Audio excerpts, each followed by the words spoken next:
একদা হজরত ফাতেমা রাদিয়াল্লাহু তাআলা আনহা জায়নামাজে বসে কাঁদছিলেন। তার দু চোখের পানিতে বুক ভেসে যাচ্ছিল। এমন সময় হজরত মুহাম্মদ সাল্লাল্লাহু আলাইহি ওয়াসাল্লাম ফাতেমার বাড়িতে আগমন করলেন এবং ফাতেমার ঘরে প্রবেশ করে দেখতে পেলেন জায়নামাজে বসে ফাতেমা রাদিয়াল্লাহু তাআলা আনহা অঝরে কাঁদছে। তখন বিশ্বনবী হজরত ফাতেমা রাদিয়াল্লাহু তাআলা আনহাকে উদ্দেশ্য করে বললেন, হে আমার কলিজার টুকরো মেয়ে ফাতেমা, তুমি তোমার জায়নামাজের কোনা উল্টে দেখো। তখন হজরত ফাতেমা রাদিয়াল্লাহু তাআলা আনহা তার জায়নামাজের কোনা উল্টে চমকে উঠলেন। তিনি বললেন, এ কি আব্বাজান, এ যে গলিত স্বর্ণের সদর দপ্তর গতিতে বয়ে যাচ্ছে। তখন হজরত মুহাম্মদ সাল্লাল্লাহু আলাইহি ওয়াসাল্লাম বললেন, মা, তোমার প্রয়োজন মতো স্বর্ণ উঠিয়ে রেখো, তার দ্বারা তোমার সংসার পরিচালনা করো এবং দুনিয়ার আরাম আয়েশ জাকজমক যা ইচ্ছা তাই করতে পারবে। দুনিয়ার সুখ সুবিধা ক্ষণস্থায়ী, পরকালের সুখ শান্তি চিরস্থায়ী। এখন তুমি বুঝে বলো, মা, দুনিয়ার সুখ শান্তি চাও নাকি আখিরাতের সুখ শান্তি চাও? হযরত মুহাম্মদ সাল্লাল্লাহু আলাইহি ওয়াসাল্লামের মুখে এমন কথা শুনে হযরত ফাতেমা রাদিয়াল্লাহু তাআলা আনহা জায়নামাজের কোনা ছেড়ে দিয়ে নবীজিকে বললেন, আব্বাজান, আমার দুনিয়ার সুখ শান্তির কোনো প্রয়োজন নেই, আমি আখিরাতের সুখ শান্তির পিছে দৌড়াতে চাই। অনুরূপভাবে আরও একদিনের ঘটনা। একদিন ফাতেমা রাদিয়াল্লাহু তাআলা আনহা এমনই দুর্বল হয়ে পড়েছিলেন যে তিনি বিছানা থেকে উঠতে পারছিলেন না। এই ঘটনা হযরত মুহাম্মদ সাল্লাল্লাহু আলাইহি ওয়াসাল্লামের কাছে পৌঁছালে নবী করিম সাল্লাল্লাহু আলাইহি ওয়াসাল্লাম ফাতেমাকে দেখার জন্য তার বাড়িতে তাশরিফ আনলেন। নবী করিম সাল্লাল্লাহু আলাইহি ওয়াসাল্লাম ফাতেমার দরজায় উপস্থিত হয়ে ফাতেমাকে ডাকতে লাগলেন, কিন্তু ভিতর থেকে কোনো আওয়াজ আসছিল না। বিশ্বনবী আবারও ডাকলেন, ভিতর থেকে কোনো আওয়াজ আসছে না। তিনবারের মাথায় বিশ্বনবী ফাতেমাকে উদ্দেশ্য করে আবারও ডাকতে লাগলেন। তখন ভিতর থেকে হযরত ফাতেমা রাদিয়াল্লাহু তাআলা আনহার জবাব দিলেন, আব্বা গো, আমি কেমন করে দরজা খুলবো? আমার গায়ে যে ছোট্ট একটি চাদর, পায়ের দিক ঘোরালে মাথার দিক খালি হয়ে যায়, মাথার দিক ঘোরালে পায়ের দিক খালি হয়ে যায়। তখন বিশ্বনবী দরজার বাইরে থেকে তার মাথার রুমালটা নিয়ে দরজার ফাঁক দিয়ে ভিতরে দিয়ে ফাতেমাকে বললেন, মা, আমার রুমালটা তোমার মাথার দিক দিয়ে দাও। তখন ফাতেমা রাদিয়াল্লাহু তাআলা আনহা রুমালটা মাথার দিক দিয়ে দরজা খুলে দিলেন। তখন বিশ্বনবী ঘরের ভিতরে ঢুকে দেখতে পেলেন মা ফাতেমার চোখ মুখ মলিন হয়ে আছে। তখন নবীজি ফাতেমাকে বললেন, মা, তোমার কি অসুখ হয়েছে? ফাতেমা রাদিয়াল্লাহু তাআলা আনহা তখন নবীজিকে বললেন, আব্বাজান, কয়েকদিন যাবত উপোস থাকতে থাকতে ক্ষুধার জ্বালায় মাথা ব্যথায় দুর্বল হয়ে গিয়েছি। এটা শুনে হযরত ফাতেমা রাদিয়াল্লাহু তাআলা আনহাকে বিশ্বনবী বললেন, আমি আজ 3 দিন যাবত উপবাস, অথচ আমি আল্লাহর নিকট তোমার চেয়ে অধিক প্রিয়। আমি চাইলে তিনি দুনিয়ার সবচেয়ে ভালো খানা আমাকে খাওয়াতেন, কিন্তু আমি দুনিয়ার উপর আখিরাতকে প্রাধান্য দিয়েছি। তখন নবী করিম সাল্লাল্লাহু আলাইহি ওয়াসাল্লাম ফাতেমাকে বললেন, হে মা ফাতেমা, ধৈর্য ধরো, নিশ্চয়ই সুসংবাদ রয়েছে। আল্লাহর শপথ করে বলছি, বেহেশতে তুমি হবে রমণীকুলের সবার সর্দারিনী, বেহেশতের চাবি থাকবে তোমার হাতে। বিশ্বনবীর মুখে এমন কথা শুনে হযরত ফাতেমা রাদিয়াল্লাহু তাআলা আনহা চমকে উঠলেন। তিনি বিশ্বনবীকে বললেন, আব্বাজান, তাহলে মরিয়াম এবং বিবি আসিয়ার কি হবে? তখন নবীজি বললেন, মা, বিবি মরিয়াম তার সময়কার সকল মহিলাদের সর্দারিনী এবং বিবি আসিয়াও তার সময়কার সকল মহিলাদের সর্দারিনী, আর তুমি হলে এখন থেকে নিয়ে কিয়ামত পর্যন্ত যত মহিলা আছেন সকলের সর্দারিনী। সকলের সর্দারিনী হিসেবে তুমি বেহেশতে থাকবে।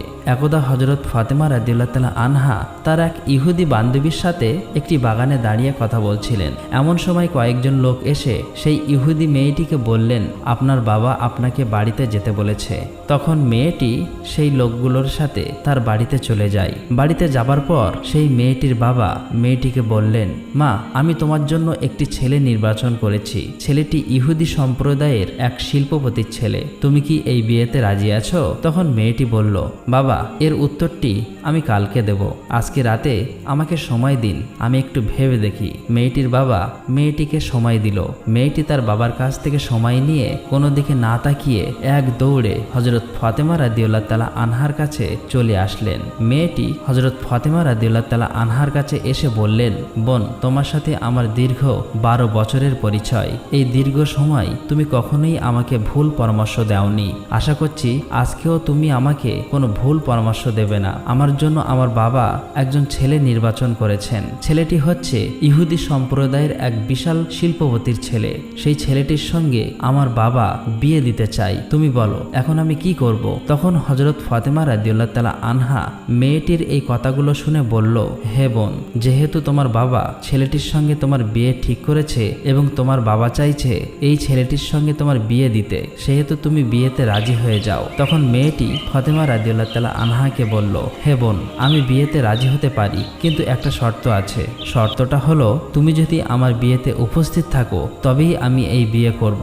তুমি তো জানো আমি তোমাকে কতটা ভালোবাসি। তখন হযরত ফাতেমা রাদিয়াল্লাহু তাআলা আনহা মেয়েটিকে বললেন, তোমরা ইহুদি আর আমরা মুসলমান, আর তুমি তো জানোই ইহুদিরা মুসলমানদেরকে একদমই সহ্য করতে পারে না। আর আমি যদি তোমার বিয়েতে যাই তাহলে আমার বাবা হযরত মুহাম্মদ সাল্লাল্লাহু আলাইহি ওয়াসাল্লামকে মুসলমান সম্প্রদায়ের কাছে প্রশ্নের সম্মুখীন হতে হবে এবং আমার বাবাকে নিয়ে তারা হাসি ঠাট্টা করবে। এছাড়াও তোমাকে ইহুদি সম্প্রদায়ের কাছে প্রশ্নের সম্মুখীন হতে হবে এবং তারাও তোমাকে নিয়ে হাসি ঠাট্টা করবে। তাই আমি তোমার বিয়েতে উপস্থিত হতে চাই না। তখন সেই ইহুদি মেয়েটি হযরত ফাতেমা রাদিয়াল্লাহু তাআলা আনহাকে বলল, শোনো বোন, তুমি যদি আমার বিয়েতে উপস্থিত না থাকো তাহলে আমি কথা দিলাম কিয়ামত হয়ে গেলেও আমি এই ছেলেটিকে বিয়ে করব না। মেয়েটির এমন কথা শুনে এক পর্যায়ে নিরুপায় হয়ে হযরত ফাতেমা রাদিয়াল্লাহু তাআলা আনহা সেই মেয়েটিকে বললেন, ঠিক আছে বোন, আমি তোমার বিয়েতে যাব, তুমি এই কথা তোমার বাবাকে জানিয়ে দাও। তখন মেয়েটি ফাতেমা রাদিয়াল্লাহু তাআলা আনহার কথা শুনে এক দৌড়ে বাবার কাছে চলে এসে বললেন, বাবা, আমি এই বিয়েতে রাজি আছি, তবে একটা শর্ত আছে। শর্তটা হলো আমার বিয়েতে মুহাম্মাদের মেয়ে ফাতেমা আমার সাথে থাকবে। তখন মেয়েটির বাবা বলল, মুহাম্মাদের মেয়ে যদি আমাদের বাড়িতে আসে তাহলে সে আমাদের এই স্ট্যাটাসের সাথে মিলবে না, কারণ সে হচ্ছে গরিব, তার বাবাও গরিব, তারা ঠিকমতো দুবেলা খেতে পারে না, দেহে ভালো জামা কাপড় নেই, তাহলে তারা কি করে আসবেন তোমার বিয়েতে? যারা আসবে তারা সবাই ধনী শিল্পপতির মেয়ে, তাই মুহাম্মাদের মেয়ে ফাতেমাকে দাওয়াত দেওয়া যাবে না। তখন মেয়েটি তার বাবাকে বলল, বাবা, ফাতেমাকে যদি বিয়েতে আসতে বাধা দাও তাহলে আমি জীবনে এই বিয়ে করব না।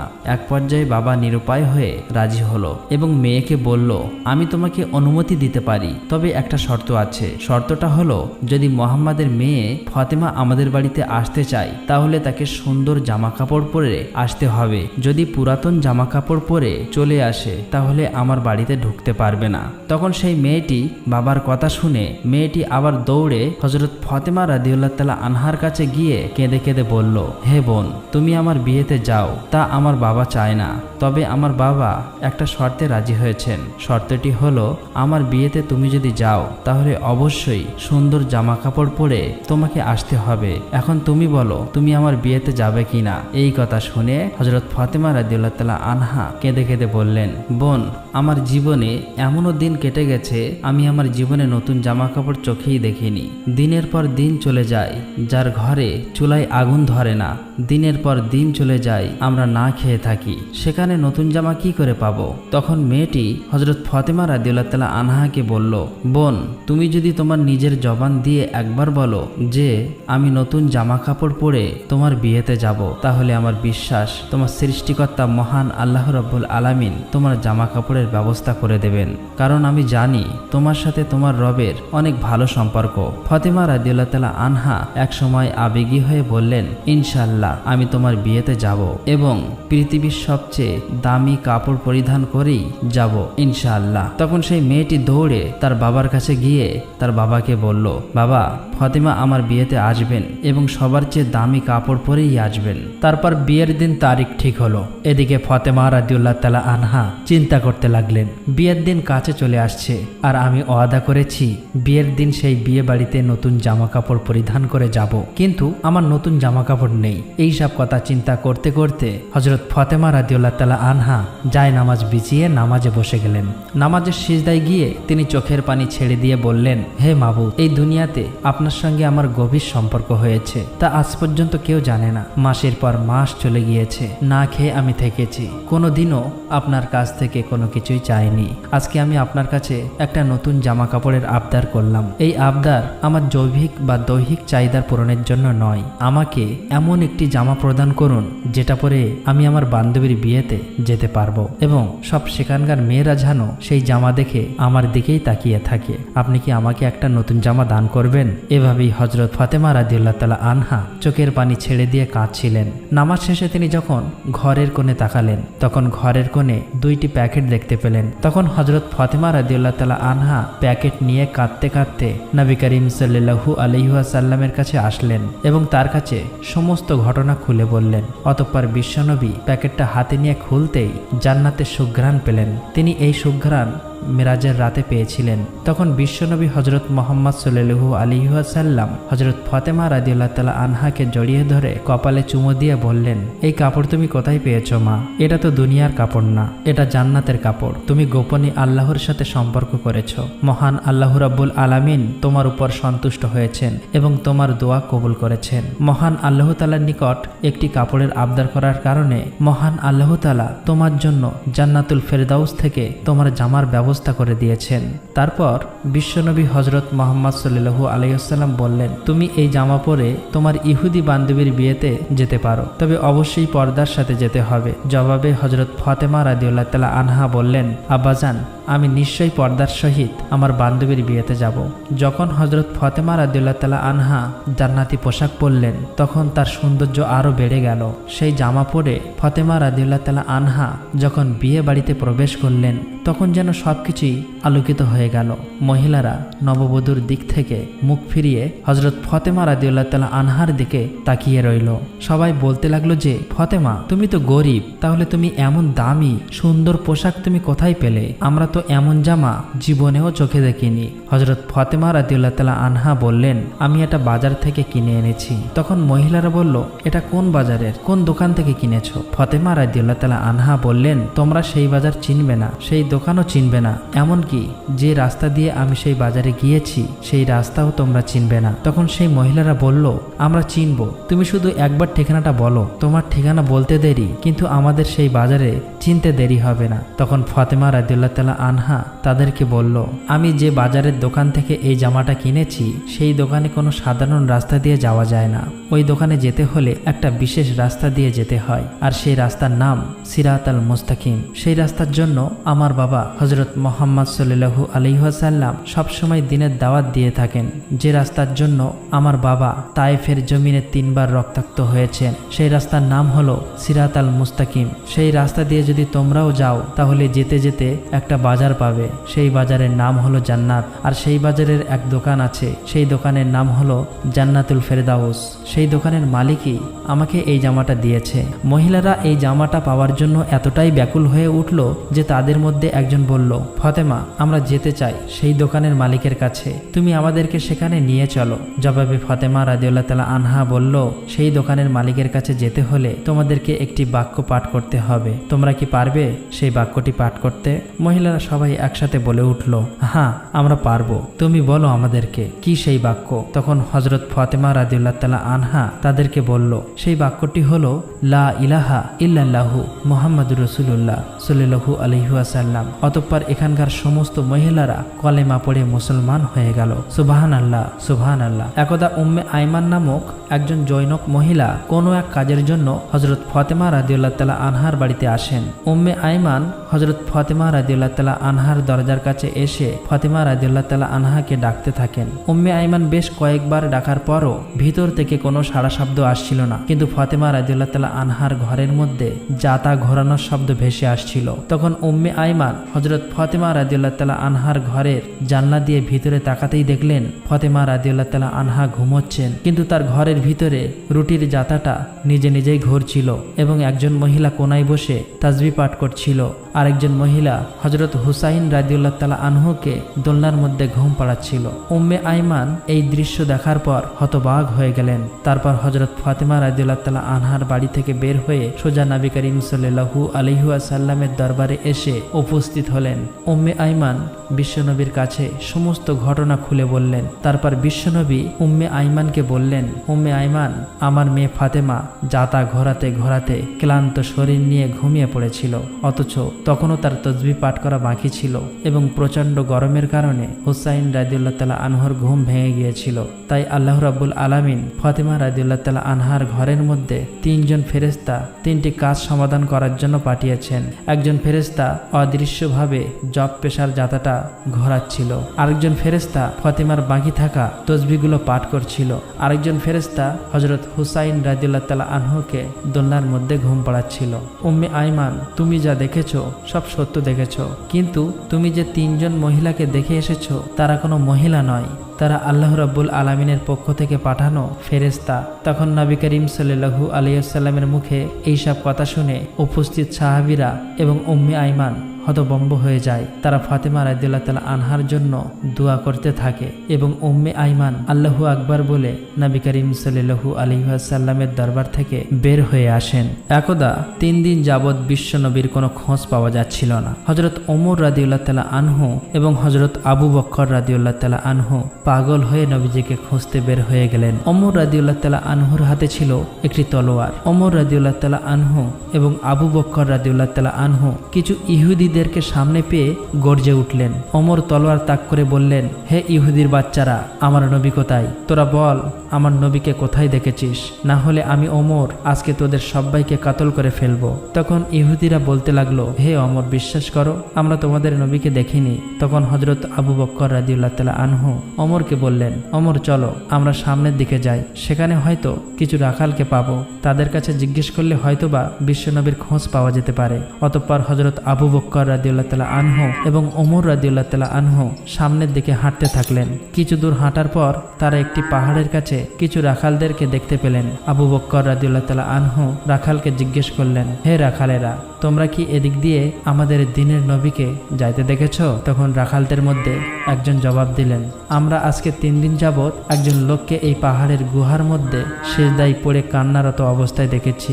লোকটি আজকে 3 দিন ধরে কান্না করেই চলেছে, আর কান্না শুনতে পেয়ে আমাদের পশু পাখিগুলা আজকে 3 দিন যাবৎ কোনো ঘাস পানি খাচ্ছে না। পশুদের দুগ্ধপায়ী বাচ্চারা তাদের স্তনের মধ্যে মুখ লাগাচ্ছে না। ভাই, তোমরা তোমাদের লোককে নিয়ে যাও, না হলে হয়তোবা আমাদের পশু প্রাণীগুলো না খেয়ে মরে যাবে। তখন হযরত আবু বকর রাদিয়াল্লাহু তাআলা আনহু ওমরকে বললেন, ওমর, যার কান্না শুনে পশু পাখিরা খাওয়া দাওয়া ছেড়ে দিয়েছে সে আর কেউ হবে না, সে আমাদের দ্বীনের নবী হযরত মুহাম্মদ সাল্লাল্লাহু আলাইহি ওয়াসাল্লামই হবেন। চলো আমরা সামনে গিয়ে দেখি। অতঃপর হযরত আবু বকর রাদিয়াল্লাহু তাআলা আনহু এবং হযরত ওমর রাদিয়াল্লাহু তাআলা আনহু পাহাড়ের সামনে এক গর্তের মধ্যে গিয়ে দেখলেন বিশ্ব নবী সিজদায় পড়ে কান্না করতেছে। তখন ওমর রাদিয়াল্লাহু তাআলা আনহু নবীজিকে উদ্দেশ্য করে বললেন, নবী গো, আজকে 3 দিন যাবৎ আমরা আপনার খোঁজে পাগল পারা হয়ে গিয়েছি, কোথাও আপনাকে খুঁজে পাচ্ছি না। আপনি এখানে উম্মতের জন্য কান্না করতেছেন? ইয়া রাসূলুল্লাহ, আমরা আপনাকে নিতে এসেছি, আপনি মাথা ওঠান। কিন্তু বিশ্বনবী মাথা ওঠান না। তখন হযরত আবু বকর রাদিয়াল্লাহু তাআলা আনহু বললেন, ইয়া রাসূলুল্লাহ, যে উম্মতের জন্য আপনি এভাবে কান্না করছেন, আমি আবু বকর কথা দিলাম আমার তামাম জিন্দেগির ইবাদতগুলো আপনার উম্মতের নামে দান করে দিলাম, আপনি মাথা ওঠান। তারপরও দয়ার নবী মাথা ওঠাচ্ছেন না। তারপর হযরত আবু বকর রাদিয়াল্লাহু তাআলা আনহু ওমরকে বললেন, ওমর, হযরত ফাতেমা রাদিয়াল্লাহু তাআলা আনহু ছাড়া বিশ্ব নবীকে নিয়ে যাওয়া যাবে না, চলো আমরা ফাতেমার বাড়িতে যাই। তারপর তারা দুজন মিলে ফাতেমার বাড়ির দিকে রওনা করলেন। প্রতিমধ্যে তারা হযরত আলী রাদিয়াল্লাহু তাআলা আনহুকে দেখতে পেলেন এবং হযরত আলীর কাছে সমস্ত ঘটনা খুলে বললেন। হযরত আলী রাদিয়াল্লাহু তাআলা আনহু বাড়ি গিয়ে ফাতেমা রাদিয়াল্লাহু তাআলা আনহার কাছে সবকিছু বলার পর ফাতেমা রাদিয়াল্লাহু তাআলা আনহা এবং হযরত হাসান ও হুসাইন রাদিয়াল্লাহু তাআলা আনহু এবং হযরত আলী রাদিয়াল্লাহু তাআলা আনহু সবাই মিলে বিশ্ব নবীর কাছে পাহাড়ের গর্তের মধ্যে চলে আসেন। হযরত ফাতেমা রাদিয়াল্লাহু তাআলা আনহা বিশ্ব নবীকে উদ্দেশ্য করে বলতে লাগলেন, আব্বা গো, আপনি কিভাবে পারলেন আজকে 3 দিন যাবৎ আমাদের সবাইকে ছেড়ে এই গুহায় পড়ে থাকতে? আমরা আপনার খোঁজে পাগল হয়ে গিয়েছি, কোথাও আপনার খোঁজ পাচ্ছি না। আপনি কি করে পারলেন আমাদেরকে ভুলে থাকতে, আপনার আদরের নাতি হাসান এবং হোসাইনকে ভুলে থাকতে? আব্বা গো, আপনি মাথা ওঠান, আমরা আপনাকে নিতে এসেছি। কিন্তু নবীজি মাথা ওঠাচ্ছেন না, সিজদায় পড়ে কান্না করেই চলেছে। তারপর হযরত ফাতেমা রাদিয়াল্লাহু তাআলা আনহা বলেন, হে আমার আব্বাজান, আমি ফাতেমা কথা দিচ্ছি আপনার উম্মতের জন্য আমি আমার আদরের সন্তান এবং আপনার আদরের নাতি হাসান এবং হোসাইনকে কুরবানি করে দিলাম। এবার আমার আল্লাহ রাব্বুল আলামিন জিব্রাইলকে ডেকে বললেন, হে জিব্রাইল, তুমি এক্ষুনি আমার বন্ধুর কাছে যাও, আমার বন্ধুকে বলো সিজদা থেকে মাথা ওঠাতে। আমার বন্ধুকে গিয়ে বলে দিও আমি আল্লাহ রাব্বুল আলামিন বন্ধুর সমস্ত উম্মতের জিম্মা নিজেই হয়ে গেলাম। আল্লাহ রাব্বুল আলামিনের এমন নির্দেশ পাওয়া হযরত জিবরাইল আলাইহিস সালাম পাহাড়ের গুহার মধ্যে এসে নবীকে উদ্দেশ্য করে বলতে লাগলেন, ইয়া রাসূলুল্লাহ, আপনি মাথা ওঠান। আল্লাহ রাব্বুল আলামিন আমাকে এইমাত্র জানিয়ে দিয়েছে আপনার সমস্ত উম্মতের জিম্মা আল্লাহ নিজেই হয়ে গিয়েছেন। এই বলে জিবরাইল আলাইহিস সালাম চলে গেলেন। অতঃপর বিশ্বনবী সিজদা থেকে মাথা ওঠালেন। অতঃপর নবীজি সবার সাথে বাড়ির দিকে রওনা করলেন। আল্লাহ রাব্বুল আলামিন আমাদের সবাইকে বিশ্বনবীর দেখানোর পথে চলার তৌফিক দান করুক। সকলেই কমেন্টে লিখুন আমিন। বন্ধুরা, এই ছিল আজকের আমাদের ভিডিওটি।